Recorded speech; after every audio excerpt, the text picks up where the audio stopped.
ഓം നമോ നാരായണായ.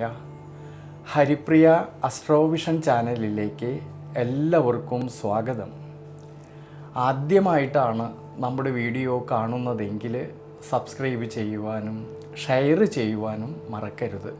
കൂടാതെ ജാതക സംബന്ധമായിട്ട് എന്തെങ്കിലും സംശയം തോന്നുന്ന പക്ഷം എൻ്റെ ഈ വാട്സപ്പ് നമ്പറിൽ ബന്ധപ്പെട്ടോളൂ. ഞാനിവിടെ പറയുന്നത് അനീഴം നക്ഷത്രത്തിൽ ജനിച്ചവരുടെ മാർച്ച് മാസത്തെ ഗുണദോഷ ഫലങ്ങളെക്കുറിച്ചാണ്.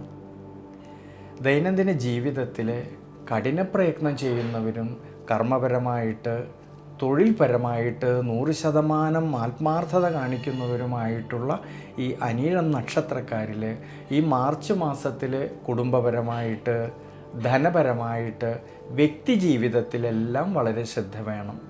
എന്നാലോ ജന്മരാശിയുടെ അധിപനായിരിക്കുന്ന ചൊവ്വ സുഖസ്ഥാനത്ത് നിൽക്കുന്നത് കൊണ്ടും ശയനകളത്രകാരകനായിരിക്കുന്ന ശുക്രൻ്റെ അനുകൂല സ്ഥിതി മൂലവും ആരോഗ്യസ്ഥിതി പൊതുവെ തൃപ്തികരമായിട്ട് കാണുന്നുണ്ട് ഈ ഒരു സമയങ്ങളിൽ. എന്നാൽ ജന്മരാശ്യാധിപനായിരിക്കുന്ന ഈ ചൊവ്വയ്ക്കാണെങ്കിൽ 6ാം ഭാവസ്ഥിതി ഉള്ളതുകൊണ്ടും 5ാം ഭാവനാഥനായിരിക്കുന്ന സർവേശ്വരകാരകനായിരിക്കുന്ന വ്യാഴത്തിനാണെങ്കിൽ അഷ്ടമഭാവസ്ഥിതി വരുന്നതുകൊണ്ട് ദൈനംദിന ജീവിതത്തിലെ ചില സമയങ്ങളിൽ ഉണ്ടാകുന്ന മാനസികമായിട്ടുള്ള ടെൻഷനും ക്ഷീണാവസ്ഥകളും കാണുന്നതുകൊണ്ട് നമ്മൾ എന്തൊക്കെ പ്രവർത്തികൾ ചെയ്യുമ്പോഴും വളരെയധികം ശ്രദ്ധയോടും വളരെയധികം ദീർഘവീക്ഷണത്തോടു കൂടിയിട്ട് ചെയ്യേണ്ടുന്നതായിട്ടുള്ളൊരു സമയമാണ്. കുടുംബത്തിൽ ചെയ്തു തീർക്കേണ്ടിയിരുന്നതായ പല കാര്യങ്ങളിലും അലസത വരാതെ മുടക്കം വരാതെ നോക്കണം ഈ ഒരു സമയങ്ങളിൽ. എന്നാൽ വിദ്യാർത്ഥികളെക്കുറിച്ച് ചിന്തിക്കുമ്പോഴാണെങ്കിൽ വളരെ അനുകൂലമായിട്ടുള്ളൊരു സമയമാണ് വിദ്യാർത്ഥികൾക്ക്. പഠനത്തിൽ നല്ല മികവ് പുലർത്തുവാനും ഉപരിപഠനം ആഗ്രഹിക്കുന്നവർക്കും അതിനുള്ളതായ അവസരങ്ങൾക്കും സാധ്യത കാണുന്നുണ്ട് ഈ മാർച്ച് മാസത്തിൽ.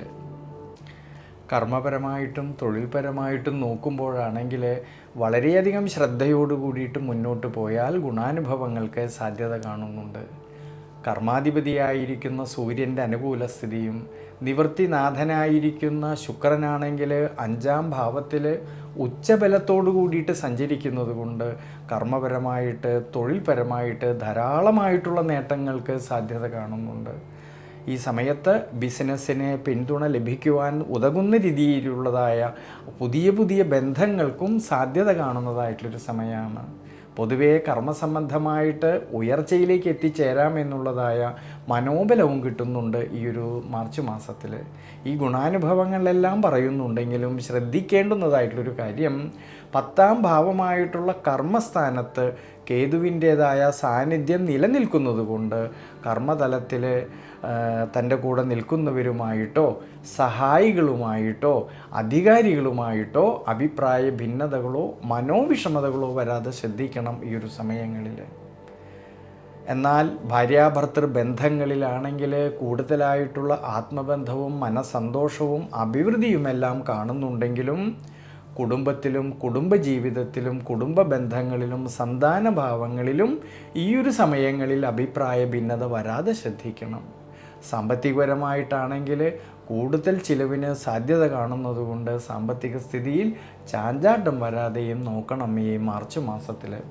അതുകൊണ്ട് ഈ ഒരു സമയത്ത് വിഷ്ണു ക്ഷേത്രത്തിൽ ഭഗവാൻ അഷ്ടോത്തര മന്ത്രം കൊണ്ട് അർച്ചന ചെയ്തു പ്രാർത്ഥിക്കുന്നത് വളരെ നല്ലതാണ്.